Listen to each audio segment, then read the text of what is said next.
18 октябрда мыкты окуган студенттерге жыл сайын бир жолу берилүүчү президенттик стипендиянын сертификатын тапшыруу учурунда президент Алмазбек Атамбаев казак лидери Нурсултан Назарбаев боюнча мурдагыга караганда жумшак пикирин айтты.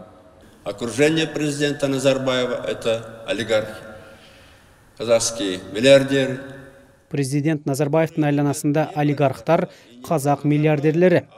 Алар Казакстан жана Назарбаев жөнүндө эмес, өз келечектери тууралуу ойлонот. Анткени алардын миллиарддаган эсептери АКШнын валюта системасы башкарган батыш банктарында. Балким мен президент Назарбаев тууралуу эмоция менен айтып туура эмес кылдым.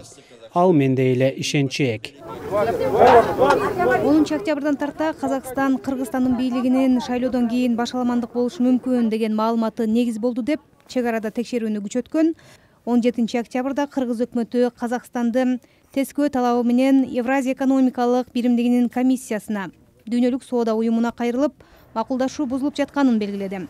Ага удаа эле Айыл чарба министрлиги Таластагы Киров суу сактагычын оңдоо иштерине байланыштуу Казакстанга суу кое берилет деп айтты.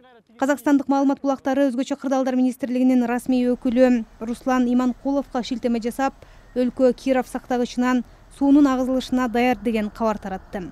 Эксперттер сууну агызуунун кесепети Казакстанга оор болорун жана өкмөт муну менен Казакстандын чек ара боюнча аракеттерине жооп берип жатат деп баалашууда. Бизде бул суга суусу биздин шартты айыл чарбасынын каны да. Суу болбосо жамбыл облусу куурап эчтеке алып түшүм ала албай калат. 8 күн болду ошого чейин чек арасын жаап коюп, бизге экономикалык блокада кылып, биздин дыйкандар азап тартып, ушинтип атканына карабастан биздин тилди укпаса, мен оюмча бул жакшы эскертүү деп ойлойм да.